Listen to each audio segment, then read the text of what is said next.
next presentation is the Mohammed.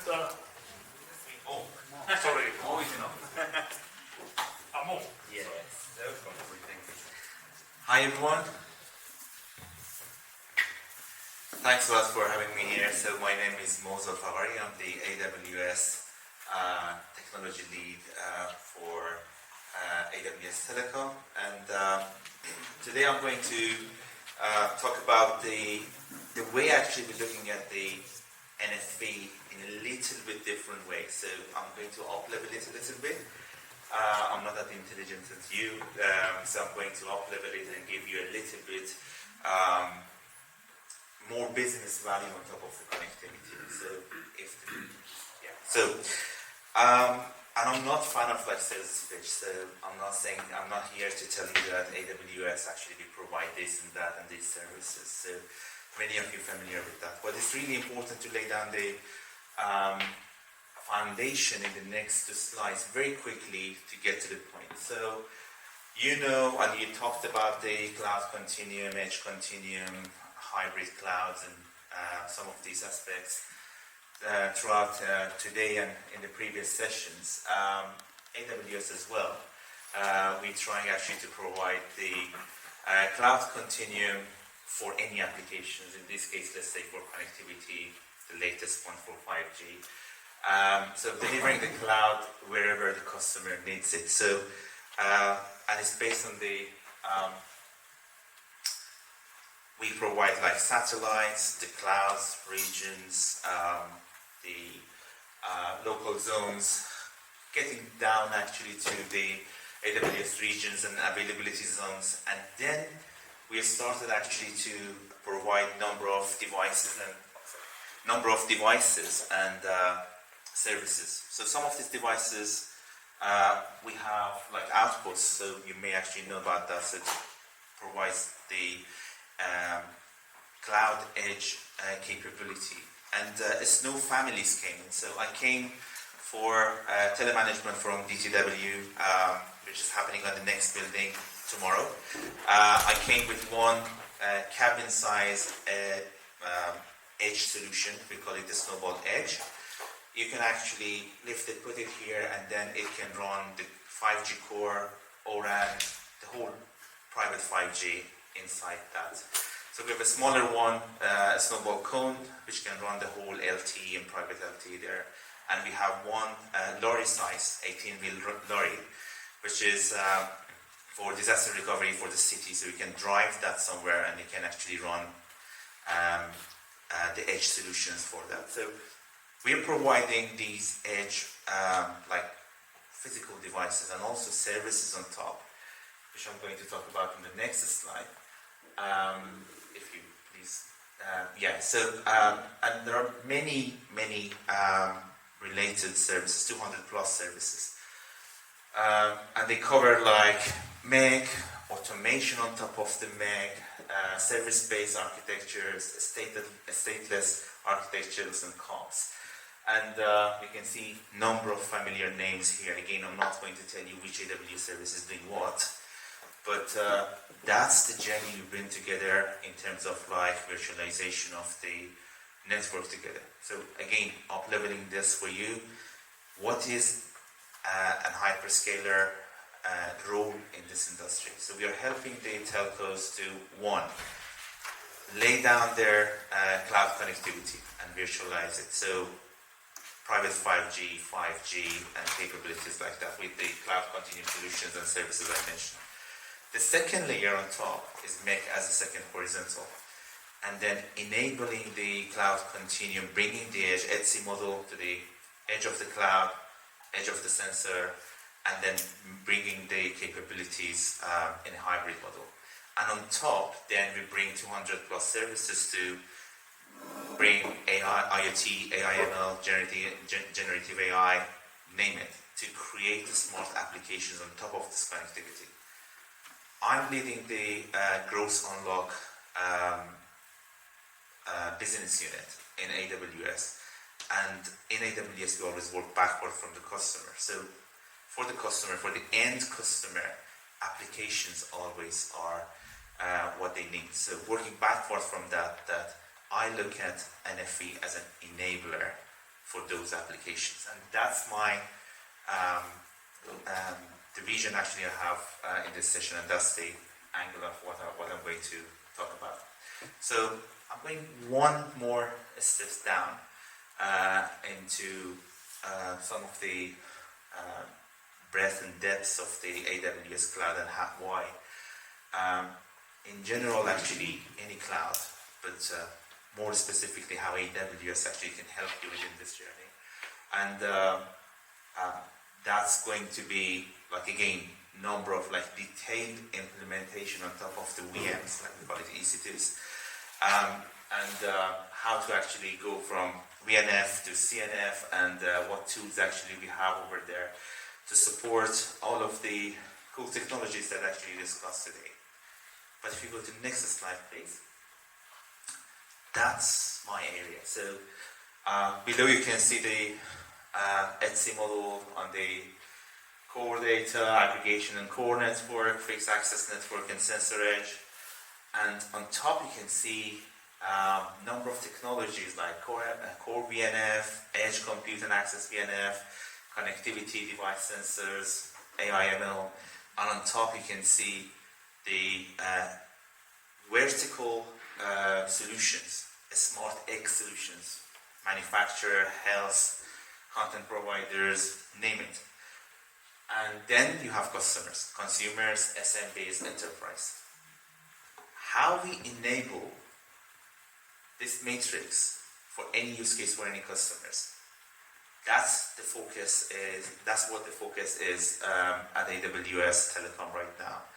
And that's part of the work actually we are demonstrating on the TMF DTW Ignite this week as well. And Digital Business Marketplace is one of them, that how enable an open commercial ecosystem and bring a standardization on top of the bespoke solutions that each of us have. Like AWS has, Google, Microsoft, different vendors. How we bring it actually all together for the customer, so it could be plug and play or works in the standard way. I'll give you one example if you go to the next slide, please. So one of the examples I mentioned about like connectivity as a first horizontal, make as a second horizontal, and value-added services as a third horizontal using these services. So beyond connectivity solutions sits on top of the third layer. One of them is zero-touch orchestration. And I leave zero-touch orchestrations like for the last 10 years. I built my career on top of that.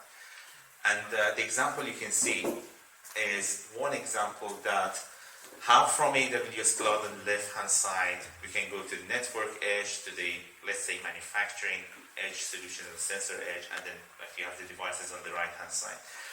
And you can see you have like acceleration, VNFs, SD-WAN, NFV, security, edge applications, and everything else in the map. The first one, if you build slide once, please. The first step is to create the edge to cloud zero touch and trust. What does it mean? Is that I have my Snowball Edge, or let's say, not talk only about AWS, Dell Web from Dell, so an edge compute. I want actually to bring it to either close to my core network, or maybe actually I put it even in the consumer edge or enterprise edge. I want to, just like connect this device and onboard this device. And as part of this onboarding solution, I just want to automatically and fully and securely connect this device to the network, and then build the software stack on top of this device. And this software stack includes VM, containers, Kubernetes. As part of that, VNFs, CNFs. As part of that, even in one try, what we've done, So we had one edge compute into the hospital, just comes as a white label device, put it there, you turn it on. Beauty of that is that as part of the orchestration and zero-touch provisioning of those edge devices, you created the CNF, VNFs, and all those capabilities in a way that these devices, peripheral devices, can connect directly to these edge devices. So what you build here is a chain of trust, chain of ownership, and chain of security. So that camera is trusted by that edge device, and that edge device is trusted by AWS Cloud. And hence, that camera potentially is trusted by AWS Cloud. So the chain of ownership, the chain of SLAs that was discussed before is all can be covered here. And if I give you, as my last slide, a use case within the same manufacturer, and then that's actually may answer some of your questions about the generative AI solutions. That's what we have done. So this is the edge solutions I talked about. So this edge solutions, let's say it has a common architecture. Again, what does zero touch means is that a normal installation of this device means it takes probably 3 to 4 days for a telco to install it in, let's say, Bosch factory. They go and actually put this in. Expert engineers goes in with 2 USB. One actually have the latest image for the architecture, which needs to go to this edge, and the other one actually comes with the unique credentials and certificates for that device.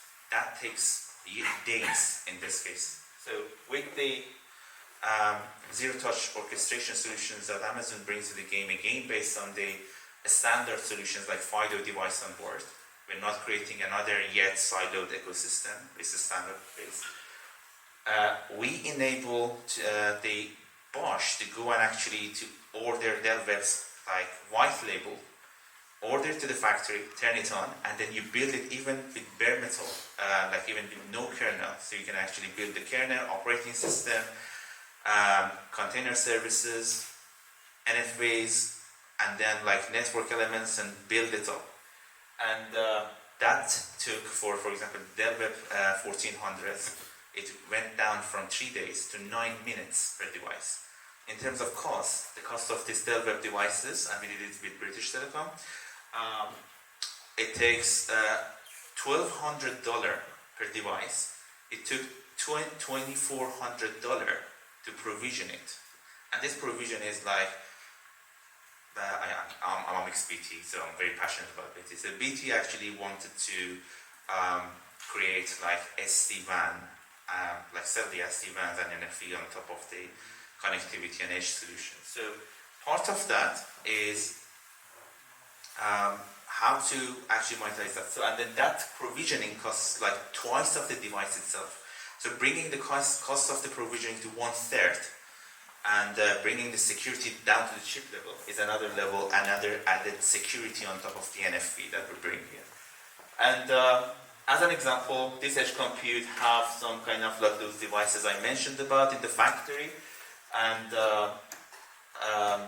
we need actually to secure some kind of like elements, so the northbound traffic, the southbound traffic, and the edge, an agent actually sitting on the device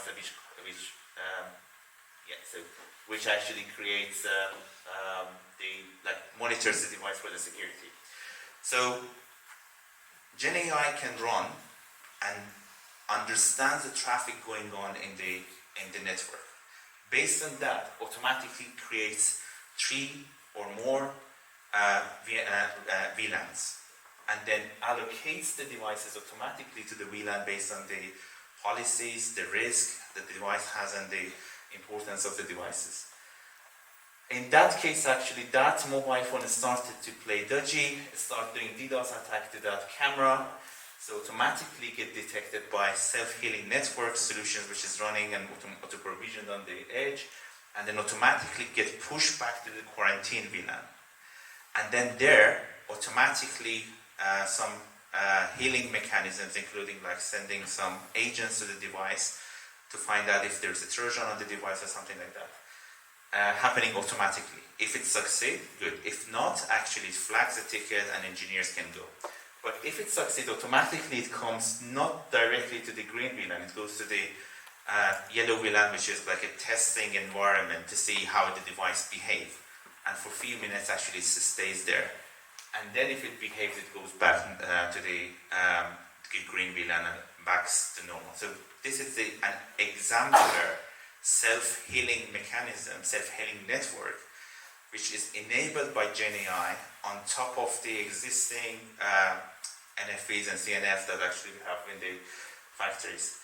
On top, there's one more, extra element that this is the crowdsource solution. So, which means that while actually that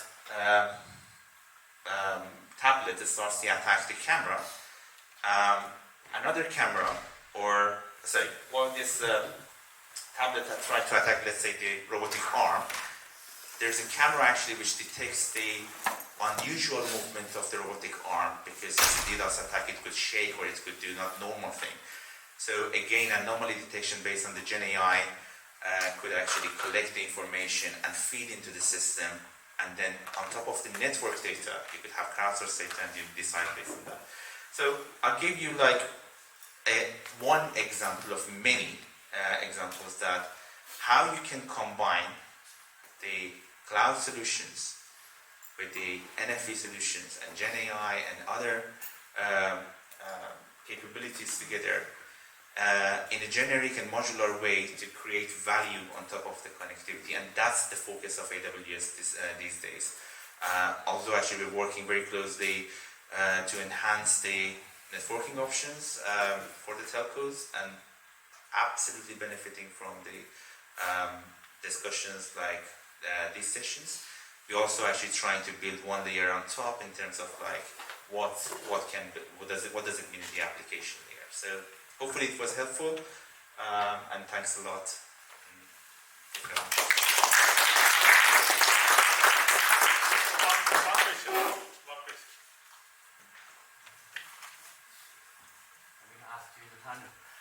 Yeah, it is better to ask a panel. This is a comment more than a question. It's about. Okay, so the Yes, and it's connected with other. It's about the we are. I am under the impression that we are abusing a little bit the term intent. When we're talking about intent, it's more about high-level policies, sophisticated policies, something smart policies, if you like. But intent, but this is something that probably will require some discussion, and so we agree on what we mean with intent. But we're using it. I agree. Just like some terms have really like weighted terms. Digital twin, intent-based, and I totally agree with you. And cloud native. And cloud native. Can't agree more.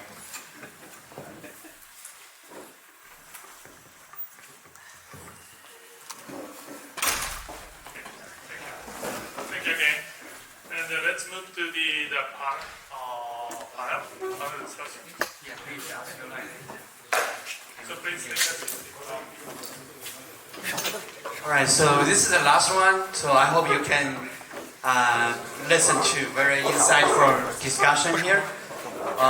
So how many microphones we have? Can I have a microphone?